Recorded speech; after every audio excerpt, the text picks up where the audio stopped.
apparently the Vice President ay late na niya nalaman na canceled ang kanyang appearance before the House committee hearing.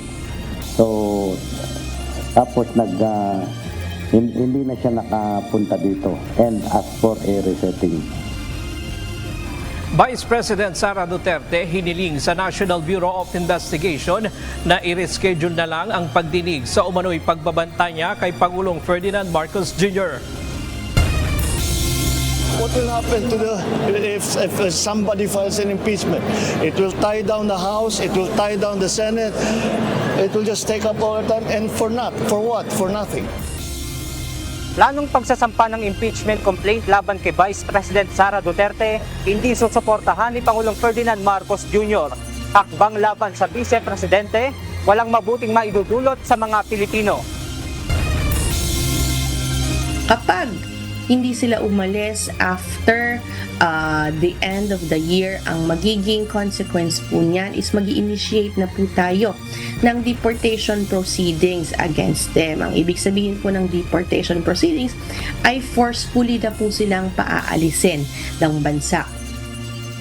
Bureau of Immigration mahigpit na nakikipag-ugnayan sa Local Enforcement Agency at PAOK upang matiyak na aalis ang lahat ng foreign POGO workers sa December 31.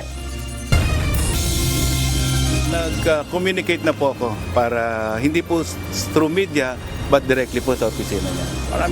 Wala pong problema. Ako po ay rumerespeto. Ganun lang po. Posibleng pag-takeover ng ombudsman sa investigasyon kay Vice President Sara Duterte, irerespeto ng Department of Justice. Hinanap pa natin yung talagang gusto, and today is the last day, and the program for the Filipino commuters, tuloy-tuloy po ito. PUV franchise consolidation, tuluyan ng tinuldukan ng Department of Transportation. Humabol na 10,000 operators sa extended deadline, itinuturing na tagumpay ng DOTR.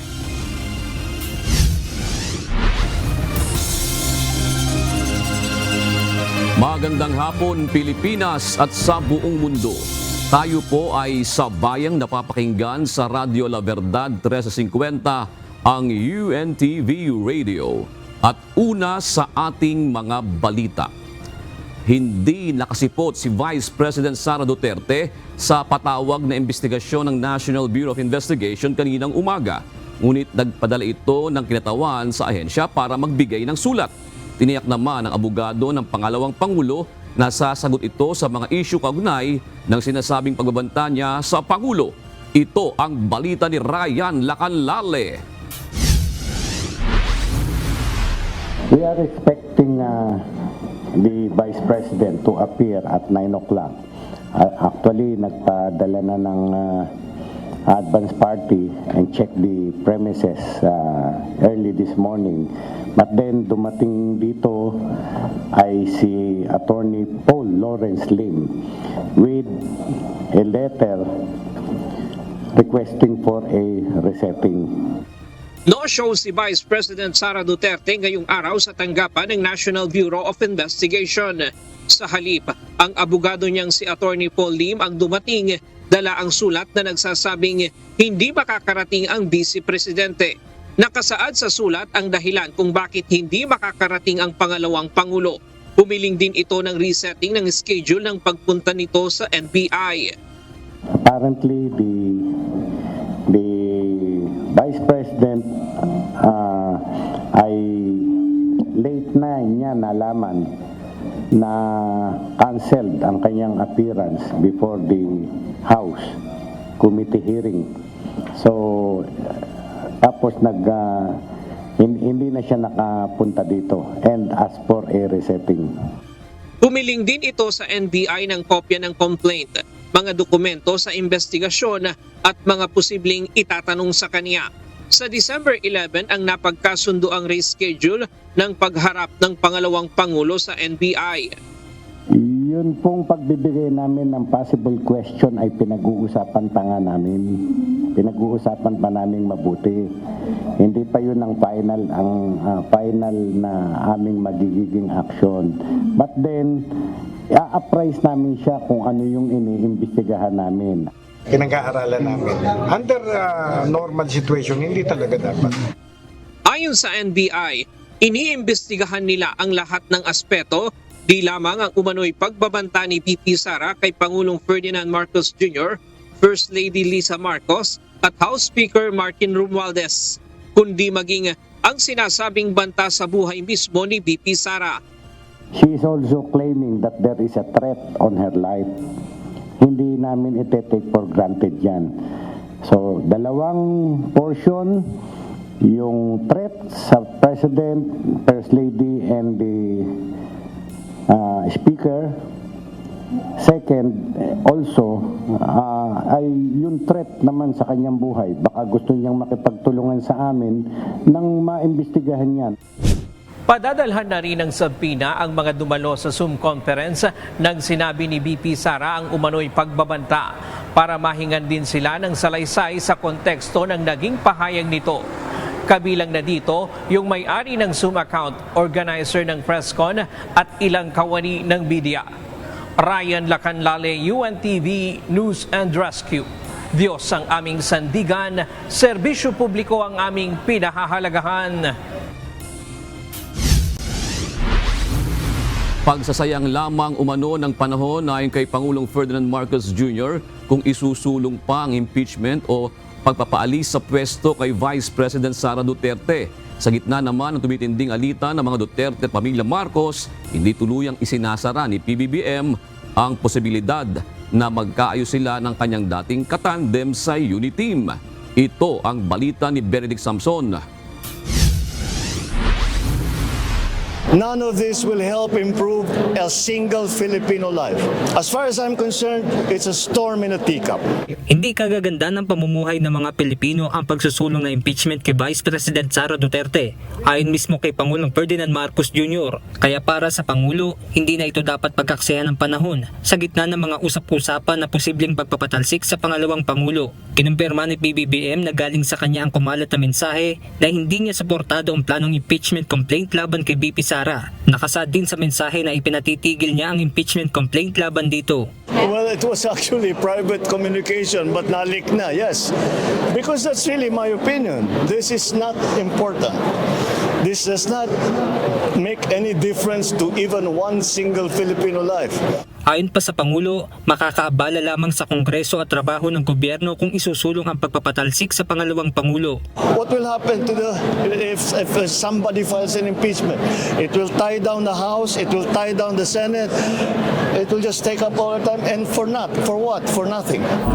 Sa harap ng tumitinding iringan ng mga Duterte at Marcos, tila hindi pa naman tuluyang isinasara ng Pangulo ang pinto upang magkaayos sila ng kanyang running mate noong 2022 elections. Sir, have you reached the point of no return, you and VP Sara, sir? Never say never. Benedict Samson, UNTV News and Rescue. Diyos ang aming santigan, serbisyo publiko ang aming pinahahalagahan.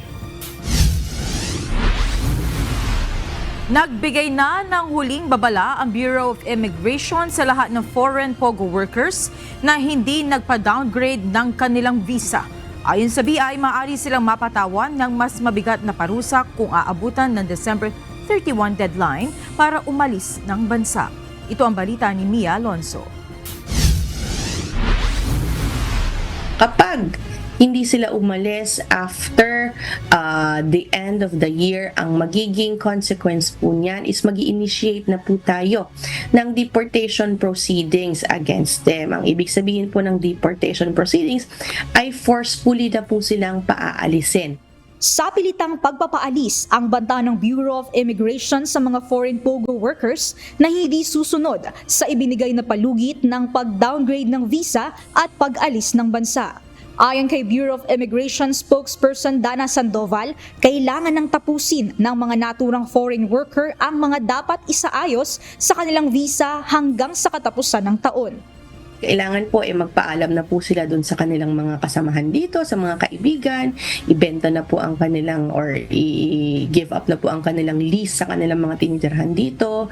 If they have gamit here, they may dispose of them already. Yan po ang reason na binibigay for that period for closing down their shops, both the company and the individual. Nagbabala rin ng BI na huwag nang magtangka ang mga ito na magtago at magmatigas dahil mahigpit ang pakikipag-ugnayan ng ahensya sa local enforcement agencies maging sa PAOK para tugisin ang mga lalabag sa ibinigay na palugit. Base sa tala ng Bureau of Immigration, nasa kalahati na ng 21,757 na mga foreign POGO workers ang nag-downgrade na ng kanilang visa at nakaalis na sa Pilipinas as of November 7. Kaya't hinihikayat naman ng BI ang iba pang natitira na huwag nang hintayin ang December 31 na deadline upang hindi na magkaproblema pa.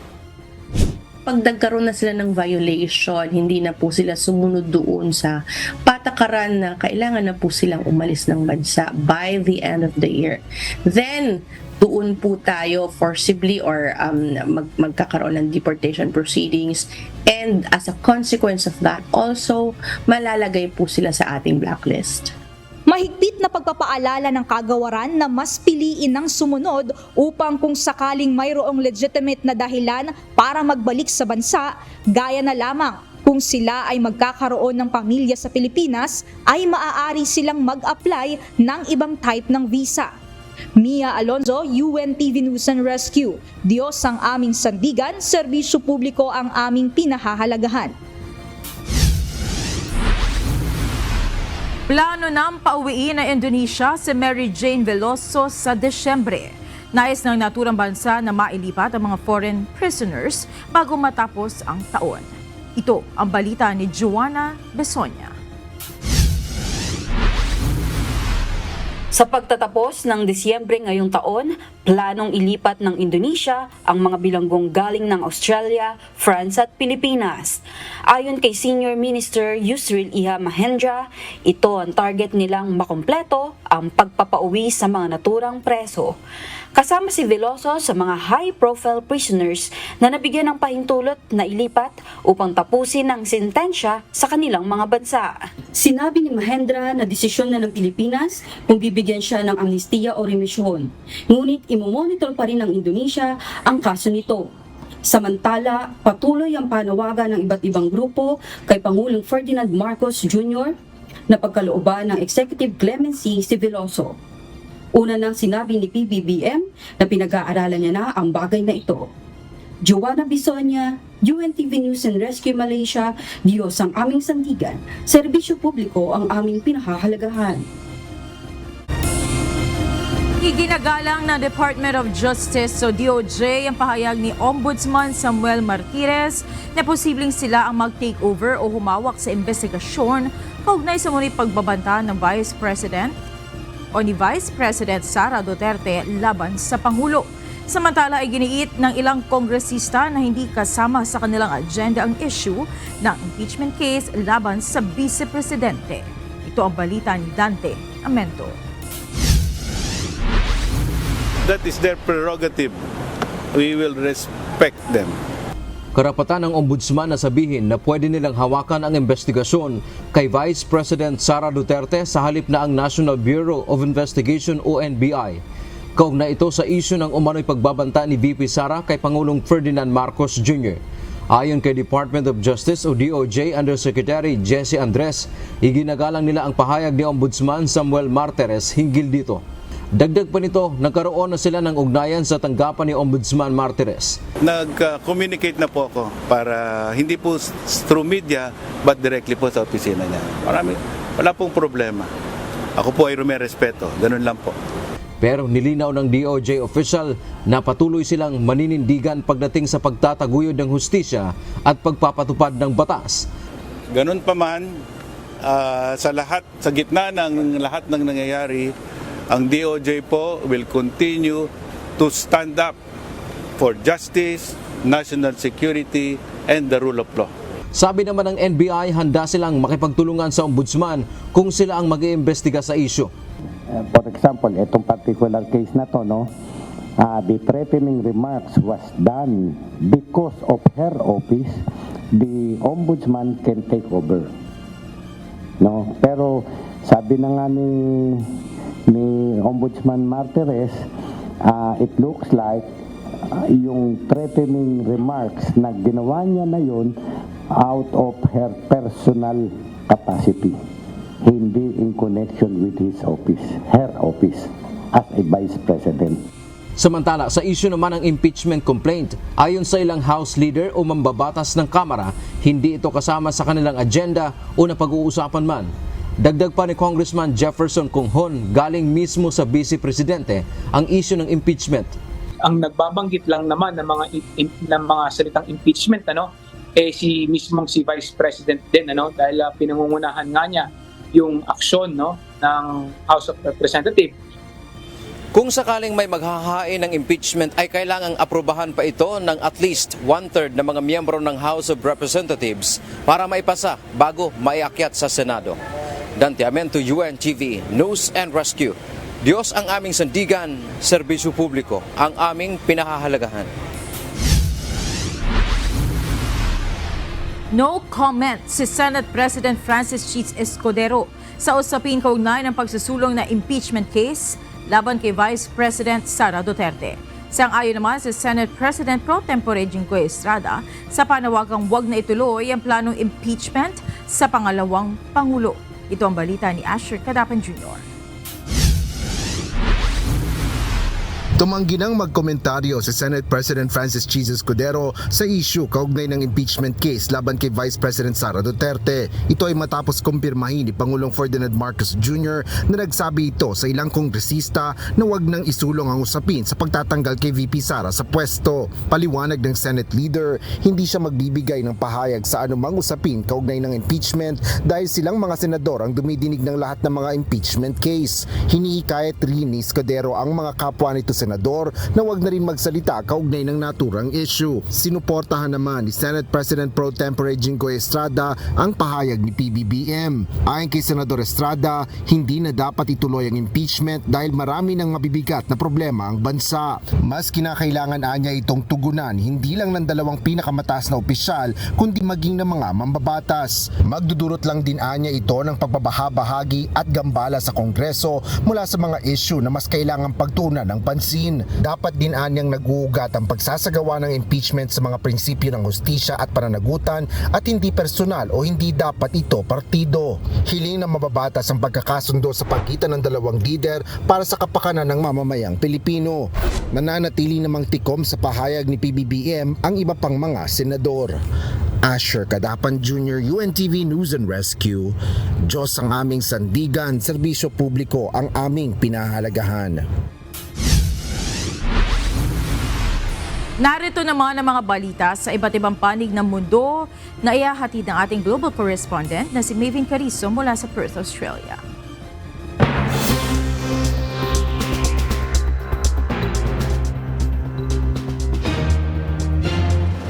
Tinuligsa ng opposition party ng Canada ang kawalan ng pagkilos ng bansa kontra US tariffs. Maging ang unemployment at inflation posibleng lumobo sa 2025 kung matutuloy ang tariff wars. Ito ang balita ni Noel Poliarco. President Trump had been saying that he would do this. He was elected 3 weeks ago. You'd think the Prime Minister would have been furiously planning and preparing, meeting with the premiers and talking about a counter plan during that time. And now we learn that since the threat happened, he's come up with exactly one response: a Zoom call. Nagbabala ang mga ekonomista na maaaring itulak sa recession ang Canada sa kalagitnaan ng 2025 dahil sa 25% tariff plan ni US President-elect Donald Trump.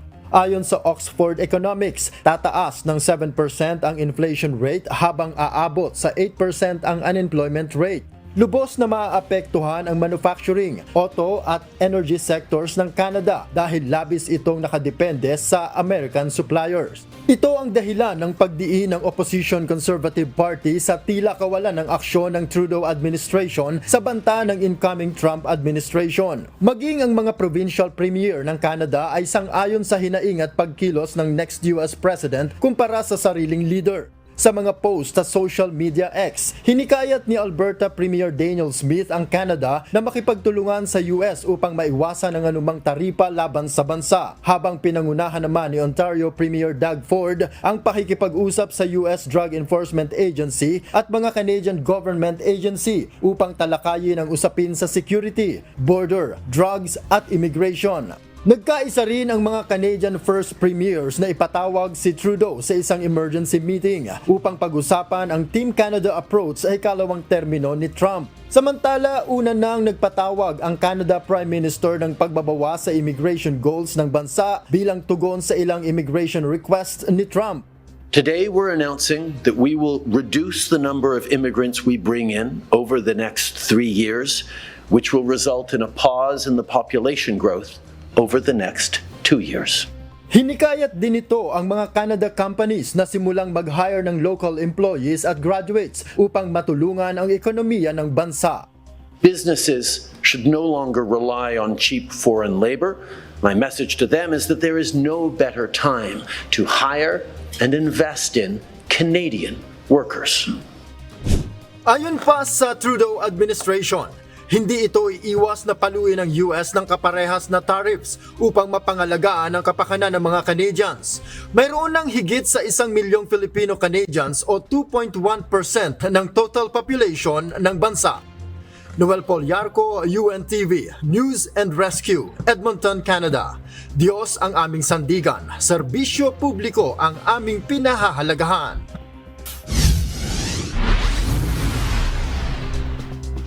Tinarget ng bomb threats ang mga tahanan ni Representative Joe Courtney, Johanna Hayes, Jim Himes at John Larson nitong Thanksgiving. Wala namang natagpuang mga pampasabog matapos ang mabilis na pagtugon ng United States Capitol Police, lokal na pulisya at mga sergeant at arms. Nagpasalamat si Himes sa mga otoridad at binigyang diin na walang lugar ang kaharasang politikal sa bansa. Sinundan ang mga insidenteng ito ng banta laban sa ilang Trump cabinet nominees, bagamat wala pang malinaw na koneksyon sa mga banta sa Connecticut legislators. Inaprubahan ng Australian Parliament itong Huwebes ang social media ban para sa mga bata kasunod ng emosyonal na debate na nakaantig sa bansa. Ito ang balita ni Maeve Yandog.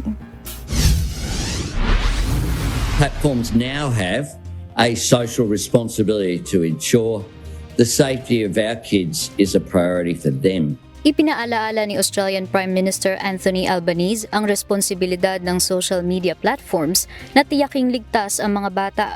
Matapos aprubahan ng bansa ang batas na nagbabawal sa mga menor de edad na 16 na taon pababa na gumamit ng social media. Ipinatupad ang batas noong Huwebes na binansagan bilang isa sa pinakamahigit na regulasyon laban sa Big Tech. Ayon kay Albanese, may tungkulin na ang platforms na gawing prioridad ang kaligtasan ng mga bata. Hinikayat din niya ang mga magulang na makipag-usap sa kanilang mga anak. We're making sure that mums and dads can have that different conversation today and in future days. We've got your back is our message to Australian parents. Aabot sa 50 million Australian dollars ang multa sa mga social media platform tulad ng TikTok, Facebook, Snapchat, Reddit, X at Instagram kung hindi nila maiaayos ang sistema upang maiwasang makapagbukas ng account ang mga menor de edad. Binigyan ng 1 taon ng mga kumpanya ng social media upang makabuo ng plano sa pagpapatupad ng restrictions bago ipatupad ang ban at simulan ang pagpapataw ng multa. Inaprubahan ng Australian Parliament ang batas sa huling sesyon ng taong 2024, bagaman binatikos ito ng ilang kumpanya at mambabatas dahil umano sa kakulangan ng masusing pagsusuri. Iginiit naman ni Prime Minister Albanese na ang batas ay sumusuporta sa mga magulang na nag-aalala sa kaligtasan ng kanilang mga anak online. Maeve Yandog, UNTV News and Rescue Australia. Diyos ang aming sandigan, serbisyo publiko ang aming pinahahalagahan.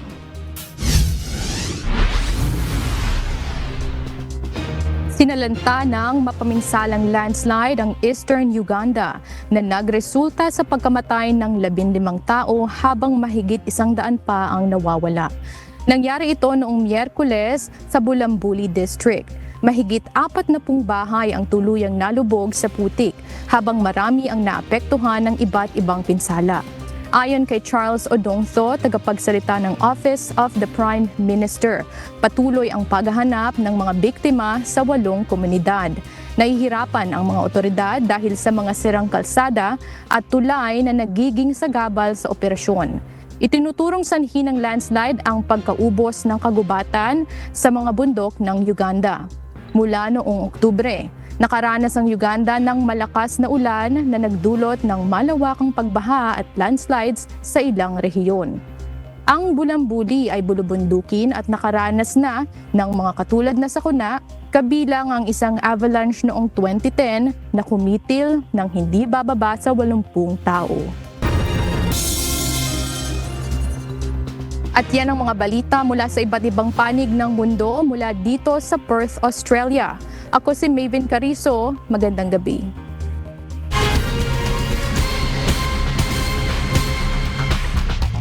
Tinulungan ng UNTV News and Rescue ang sugatang motorcycle rider matapos itong sumemplang ng biglang magpreno sa kahabaan ng highway sa Apalit, Pampanga. Ito ang balita ni Joshua Antonio. May na ano, siya?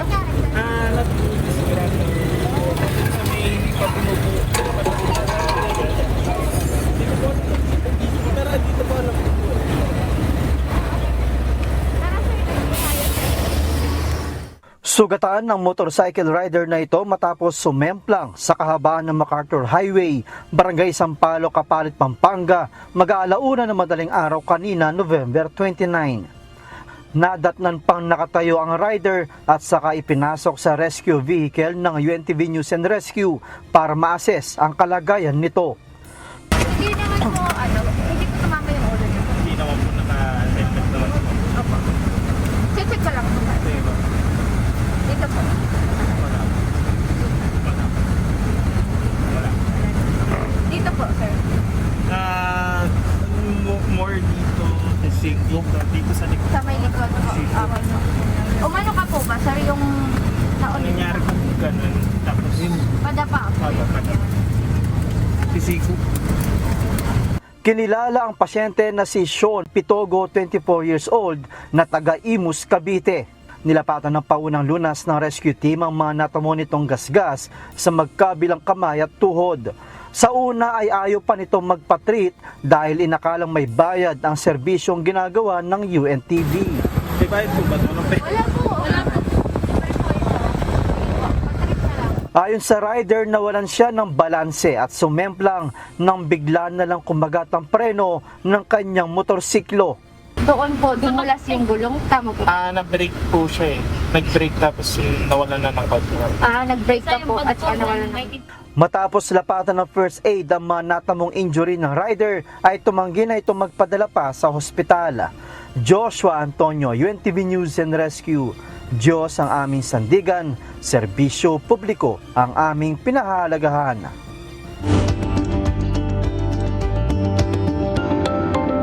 Kasabay ng patuloy na inobasyon sa medisina, isang makabagong lunas ang hatid para sa mga lalaki na nakikipaglaban sa prostate cancer. Ang Lutetium-177 prostate-specific membrane antigen therapy, isang targeted at advanced treatment, ay available na rin sa Makati Medical Center. Ito ang balita ni Kichi Cipriano. Isa ang prostate cancer sa pinakakaraniwang uri ng cancer sa mga kalalakihan, hindi lang dito sa bansa kundi sa buong mundo. Ayon sa Department of Health, pangatlo ito sa listahan ng pinakalaganap na uri ng cancer sa Pilipinas, kasunod ng lung at colorectal cancers. Sa datos ng Global Cancer Observatory noong 2022, mahigit 7,700 na kaso ng prostate cancer ang naitala sa bansa. Sa Makati Medical Center, isang makabagong lunas ang inaalok para sa mga prostate cancer patients. Ayon kay Dr. Timothy James Lam, isang nuclear medicine specialist sa Makati Medical Center, ang lutetium-177 PSMA therapy ay isang targeted na treatment na partikular para sa mga pasyenteng may metastatic prostate cancer o cancer na kumakalat na sa katawan. So, ang lutetium therapy po, actually ang full name po niya is lutetium-177 PSMA radioligand therapy. Pero ang keyword dyan kasi is the PSMA. Ibig sabihin po ng PSMA is prostate specific membrane antigen. So, isa po itong targeted na treatment specifically for prostate cancer. Ito yung mga prostate cancers na metastatic o kumalat na sa buong katawan. Dagdag pa ni Dr. Jaime Songco, isang urologist sa Makati Medical Center, ang lutetium-177 ay isang radioisotope na nai-inject ng serye at kumakapit sa prostate-specific membrane antigen o PSMA na siyang nakikita sa mga cancer cells. Dahil dito, mas target-specific ang therapy, nagbibigay ng mas ligtas at mas epektibo para sa mga kalagayan ng mga pasyente. So lutetium is actually a radioligand or a radioisotope that is injected serially every 4-6 months for several sessions. And kasi ngayon, meron tayong tinatawag na PSMA, no? Ito yung mga sinisikret ng cancer cells ng prostate on the surface of their cellular membrane na nag-a-attract ng lutetium. So lutetium will attach to these cells that are cancerous and then produce a certain level of radiation that is not affecting the other normal cells. So mas targeted siya. Isang bagong gamot na may bagong pag-asa ang hatid ng lutetium-177 para sa mga nakikipaglaban sa prostate cancer. At para sa kadagdagang kaalaman ukol sa lutetium-177 prostate-specific membrane antigen therapy, tunghayan ng programang Doctors on TV ngayong linggo, alas 7 ng umaga, dito lang sa UNTV. Kichi Cipriano, UNTV News and Rescue. Diyos ang aming sandigan, serbisyo publiko ang aming pinahalagahan. Hindi pa rin natatapos ang mga isyong inuugnay kay Vice President Sara Duterte maging sa kanyang tanggapan. Kaya tuloy-tuloy pa rin ang suporta at tulong na kanilang natatanggap sa kabila ng mga nangyayari ngayon. Ito ang balita ni Jed Neresina, live. Magandang hapon, Jed. May naging mensahe ba ang pangalawang Pangulo ngayong araw kaugnay sa di niya pagpapakita sa NBI at sa iba pang mga issue? Magandang hapon din, June. Ay hindi rin nga nagpakita si Vice President Sara Duterte sa media ngayong araw matapos hindi rin nga magpakitang personal sa National Bureau of Investigation para sagutin ang sabinang isinilbi sa kanya noong Martes. Mag-aalas 5 ng hapon nang maglabas ng video message sa kanyang social media account ng pangalawang Pangulo. Hindi ito para sagutin ang mga issue na iniugnay sa kanya, kundi para pasalamatan ang lahat ng taong tumutulong sa kanya at sa Office of the Vice President.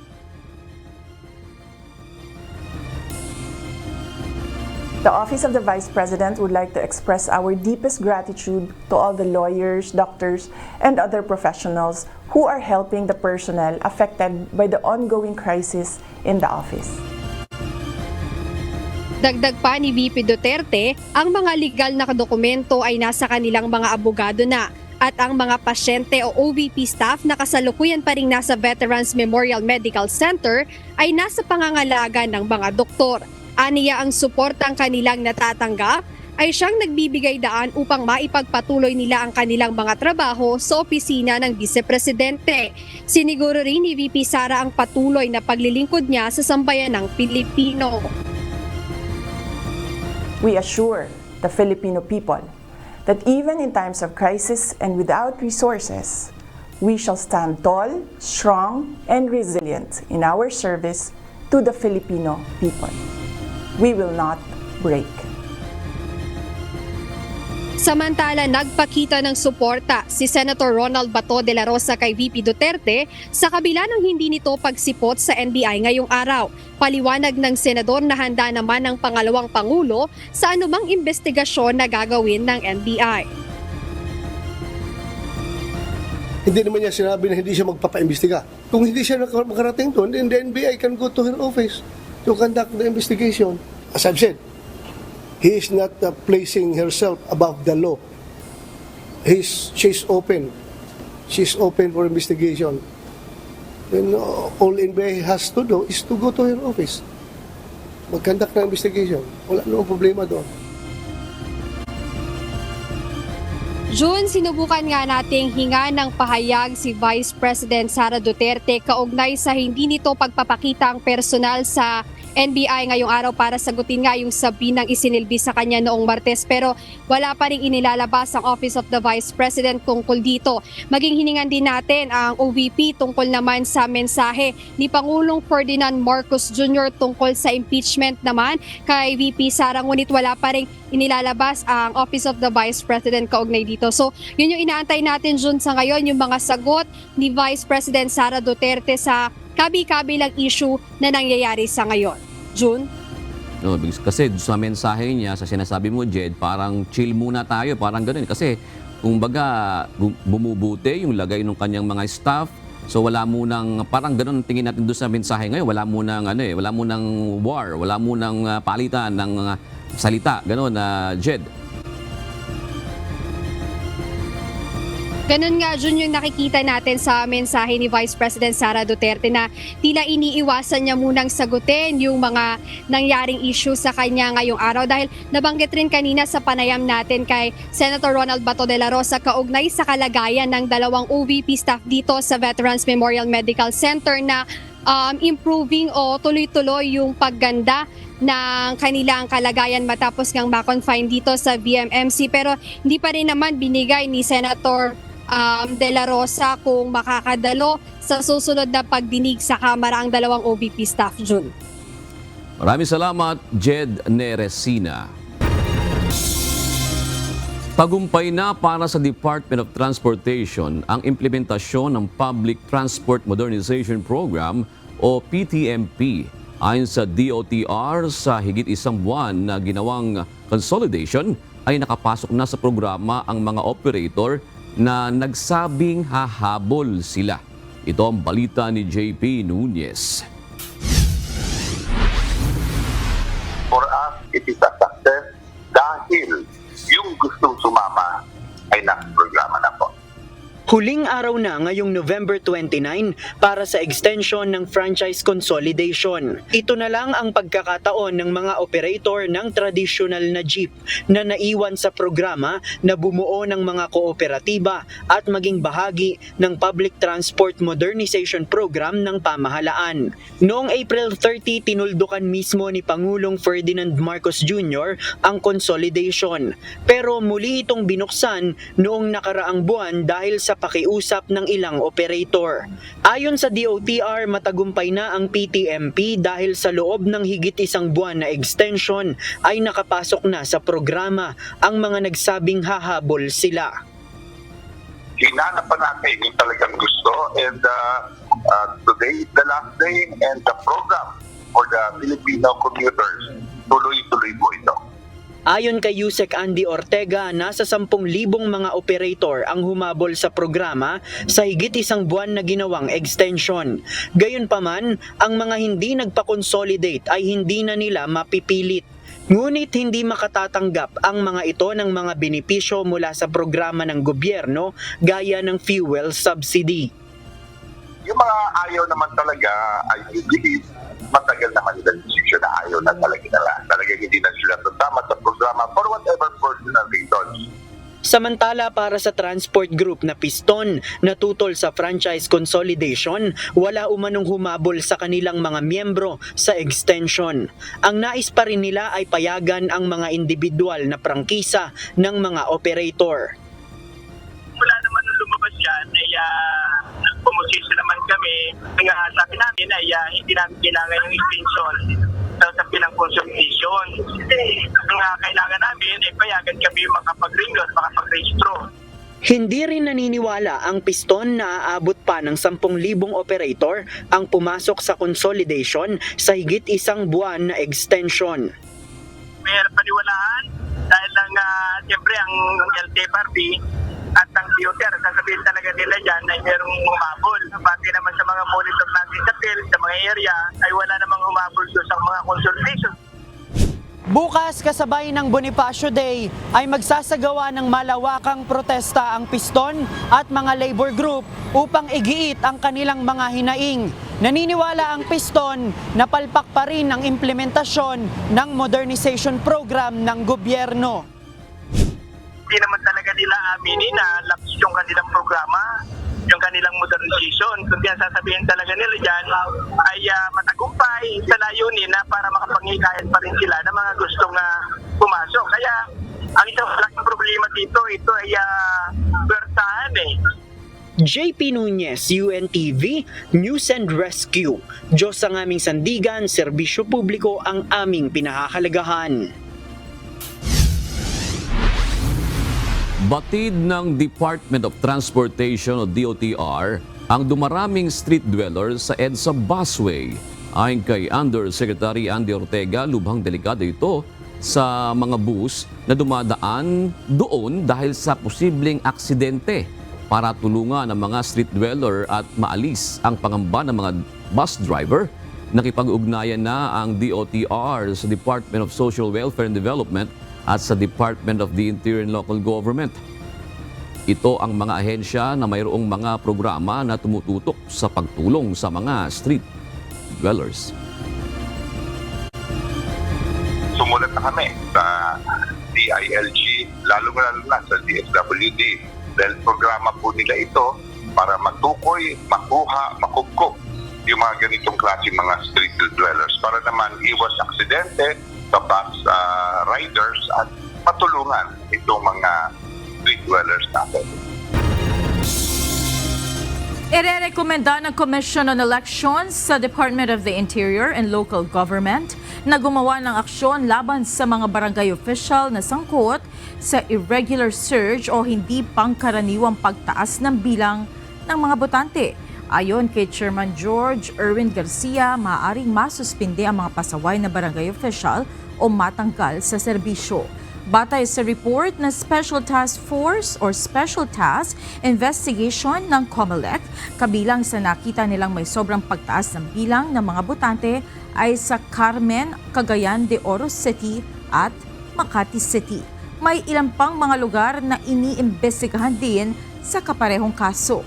Ang pagtaas ng bilang ng mga botante ay dahil anya sa pag-issue ng voter certification ng mga barangay official. Sa panig ng COMELEC, maghahain din sila ng bukod na kasong kriminal. Kakasuhan natin yon ng kasong election offense, kasong kriminal, at hindi rin tayo papayag na walang administrative cases laban sa kanila. Kasi alam nyo, okay naman yung mag-issue ng barangay certification, part naman talaga ng duty nila yan. Kaya lang kung walang habas, tapos wala naman man lang verification, pagkatapos wala man lang pag-determine kung talaga bang taga dyan. Inaresto ng mga tauhan ng Criminal Investigation and Detection Group ang radio announcer at kasamahan nito sa pangungutong sa alkalde ng Talisay, Cebu. Ayon kay CIDG spokesperson Lieutenant Colonel Imelda Reyes, 4 na milyong piso ang hinihingi ng radio announcer sa alkalde upang hindi kalabanin si Mayor sa susunod na eleksyon. Ito ang balita ni Lea Ilagan. Itong incumbent mayor dun sa Cebu City ay dumulog sa CIDG Cebu City Field Unit kung saan siya ay nagrereklamo na siya ay ini-extort ng certain radio announcer na kung saan ay nanghihingi sa kanya ng pera. Huli sa akto ng mga tauhan ng Criminal Investigation and Detection Group o CIDG, ang pakikipagkita ni alias Roger, isang radio announcer, at kasamahan nito sa mga tauhan ni Talisay City Mayor Gerald Antonio Gullias Jr. Si alias Roger ang makakalaban ni Mayor Gullias sa pagka-alkalde sa Talisay matapos na maghain din ito ng Certificate of Candidacy. Ayon kay CIDG spokesperson, Police Lieutenant Colonel Imelda Reyes, November 26 nang magpasaklolo sa CIDG si Mayor dahil sa umano'y pangingikil ni alias Roger. Humihingi kasi aniya ito ng 4 na milyong piso kay Mayor Gullas kapalit ng kanyang pag-urong sa halalan. Itong radio announcer na nag-extort sa kanya, allegedly na nag-extort sa kanya, ay nag-file din ng candidacy for mayor. And doon sa kanyang pag-extort kay mayor na pag nabayaran na siya ng certain amount ay hindi na siya tatakbo against kay incumbent mayor. So parang i-withdraw niya ang candidacy niya as mayor. Bukod dyan, sinabi din ni Lieutenant Colonel Reyes na tinatakot din daw ni alias Roger ang alkalde na may ipapakalat itong sekreto kung hindi magbibigay ng pera. Kaya naman sa isang restaurant, ikinasa ng CIDG ang operasyon.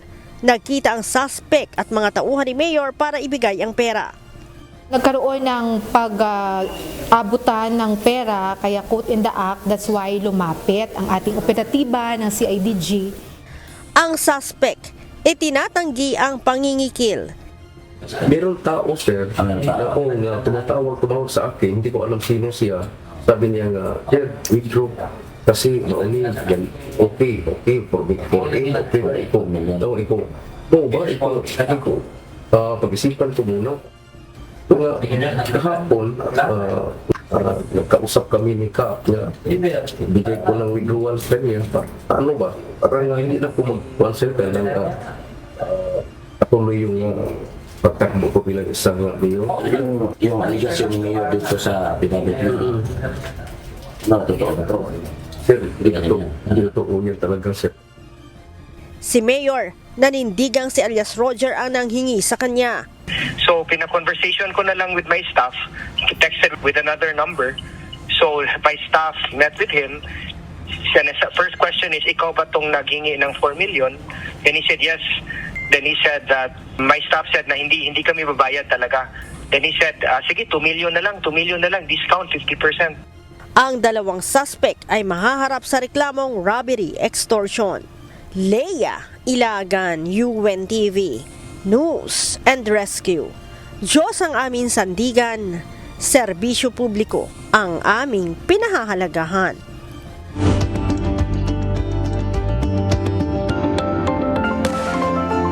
Nanawagan ang isang Psychosocial Rehabilitation Association sa pamahalaan na paigtingin pa ang mental health awareness o program sa bansa. Ayon sa grupo, kulang na kulang ang mga pasilidad at wala ring maayos na mental health information system para malaman kung gaano karaming Pilipino ang nakararanas ng mental illness. Ito ang balita ni Evan Alvarez. Kasi kung titingnan mo, kulang tayo sa mga mental health professionals, kulang nga ng guidance counselor sa mga eskwelahan. Kailangan bigyan ng pansin yun. That's about governance. So, also the resources allocated. So, kulang sa tao, kulang sa pondo. Kailangan pa ng Pilipinas ng mas maraming pasilidad, health workers at programa para matugunan ang mental health concerns. Ayon sa World Association for Psychosocial Rehabilitation Philippines, marami silang nasasalungang Pilipino na may dinaranas na depression, anxiety o pagkabalisa at matinding stress dahil sa kahirapan sa buhay. Poverty. May kinalaman yan sa mental health. Pero nung araw, basta merong nagsabing may problema sila, dadali mo lang sa clinic. Hindi nagagamot yung poverty sa clinic. Kailangan buong bansa, whole of government, whole of society. Ang WOPR Philippines ay isang non-government agency o NGO na may layuning magbigay ng suporta at rehabilitation sa mga taong may mental health conditions upang muling makabalik sa normal na pamumuhay. Sa kanilang pananaw, mas maiging magkaroon ng pamahalaan ng mental health information system. Maihahalin tulad nila ito sa isang tracking and planning tool kung saan mas mapapadali ang pagkolekta at pag-manage ng impormasyon ukol sa mental health. isa yun sa dapat nating ayusin yung mental health information system. Kasi paano mong mapaplano kung ano yung dapat mong gawin? Ano ba dapat gawin ng gobyerno? Gaano kalakabing budget ang dapat ilapat mo doon? So we need mental health information system na digital na. What we hope is that there will be a digital mental health information system. Maaari itong ma-access ng medical professionals at mga kinauukulang ahensya para sa mas mabilis na palitan ng impormasyon. Isa rin sa mga kailangang bantayan ay ang pagkahumaling ng maraming kabataan sa paggamit ng internet at social media. Ayon kay Lazo, maaari itong makaapekto sa mental health ng mga bata kaya dapat magpatupad ng interventions. Sa children, for example, ngayon meron ka ng online sexual abuse and exploitation of children. That can lead to mental health condition. Iba na ang kalakaran. Ngayon meron social media, gaming addiction, use ng gadgets. Okay? Again, we can see by sheer observation, may nakikita tayo na parang it tends to induce certain behaviors. Ayon sa World Association for Psychosocial Rehabilitation Philippines, mahalagang bigyan ng pansin at pangalagaan ang kalusugan ng kaisipan dahil may epekto ito sa pang-araw-araw na pamumuhay ng isang individual. Ayon naman sa Department of Health, may mga ipinatutupad na programa ang pamahalaan para matugunan ang mental health concerns sa bansa.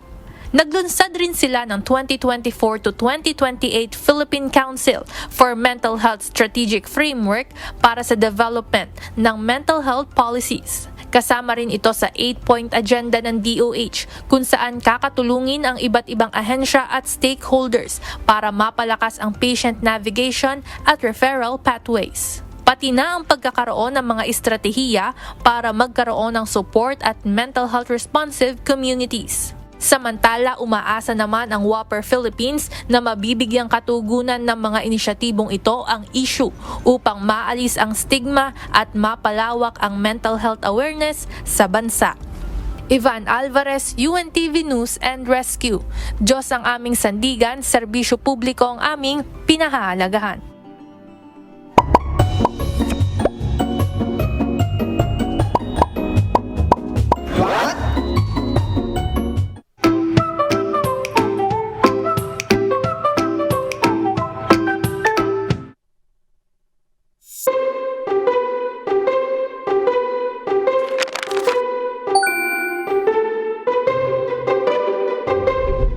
Dagdag kaalaman po.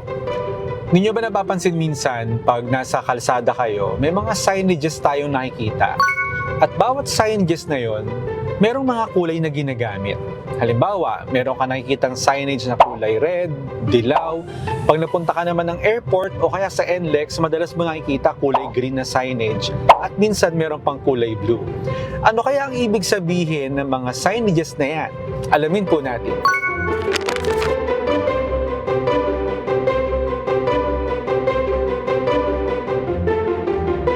Unahin natin ang pula. Nakita nyo na ba ang mga stop signs o traffic lights na pula? Ang kulay na ito ay para sa danger o babala. Sinasabi nitong stop muna, pag-isipan at mag-ingat. Kaya pag pula ang nakita, huminto muna ha. Sunod naman ang dilaw. Ang dilaw po ay warning o paalala. Madalas mo itong makikita sa mga lugar na kailangang mag-ingat tulad ng pedestrian lanes at mga slippery when wet signs. Tandaan, dilaw equals mag-ingat ka. O, eto naman ang green. Ano ang ibig sabihin nito? Safe o go. Kaya sa mga exit signs o emergency exits, green ang ginagamit para mabilis niyang makita kung saan ligtas na dumaan. Tandaan, green means safe. At panghuli, ang asul. Madalas po itong makita sa mga signs sa airport, bus terminals o mall. Bakit kaya? Kasi ang blue ay para sa information o mga bagay na nagbibigay na gabay, tulad ng mga direksyon, kung saan ang CR o waiting area. Kaya pag nakita mo ang asul, basahin agad para alam mo ang gagawin.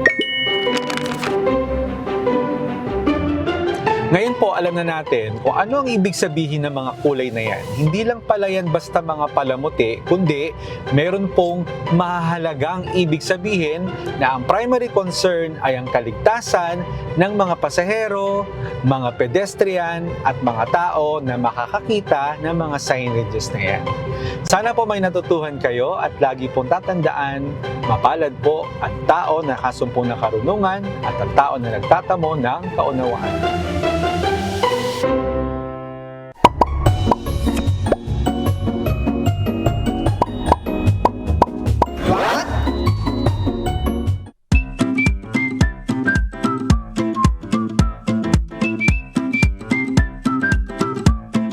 Yun, ang ating mga kausi nag-aabang na dahil Biyernes na ngayon.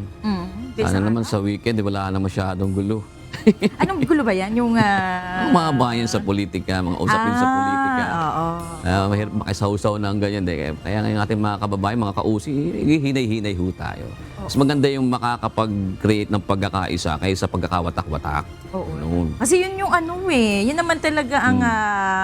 ano ba tawag doon na pinagsimulan nila, Unity. So medyo nakakalungkot lang na nakakailang taon pa lang, 2 taon pa lang, no? 2 taon pa lang ay meron tayong ganitong mga issue na naririnig. Alam mo, natutuwa nga ako sa mga komento ng mga tao sa social media. Sabi nila, ano raw, daig pa yung napapanood natin sa mga telenovela, telenovela.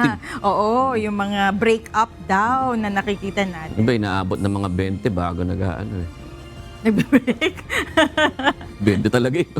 Oo. Nag-break pa, 20 years naman pala. Diba?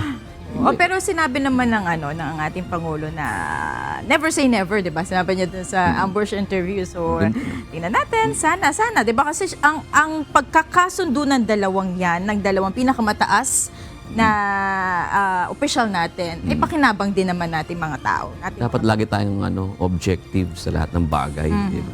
Magbigay ng komento sa issue na to. Ayoko kasi mapapagalitan tayo ng mga kausi natin. Diba? Meron ba silang mga komento about it? Siyempre, kaya iba-iba kaya dapat tayo. Kung ako papipiliin mo, may mga komento. Ayoko nang ilabas. Kasi kumbaga bibigyan mo lang. Gagatungan mo lang di ba? Parang gagatungan mo ng ganun di ba sabi nga ni Pangulong Marcos kanina, hinggil sa impeachment, di ba? Storm in a teacup. So ito, unnecessary yun, di ba?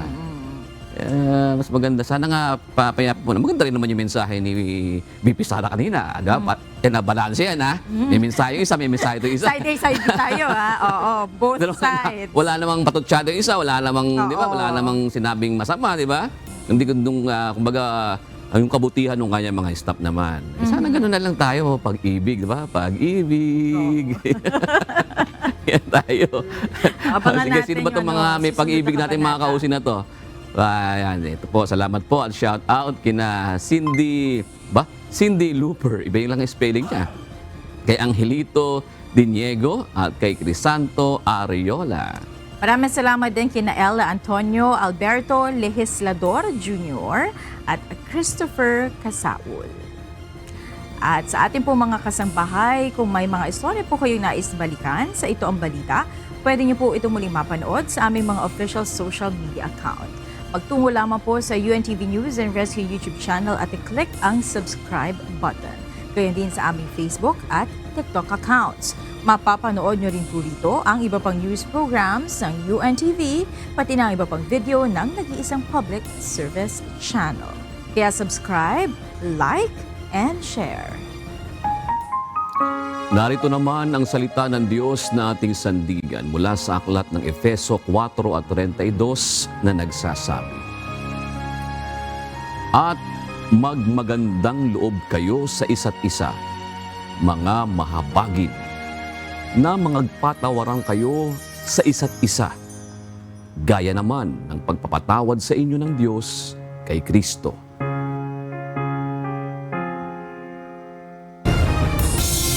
At yan ang naging kabuuan ng ating balitaan ngayong gabi. Aming inilahad ng buong katapatan kung paano namin nasaksihan.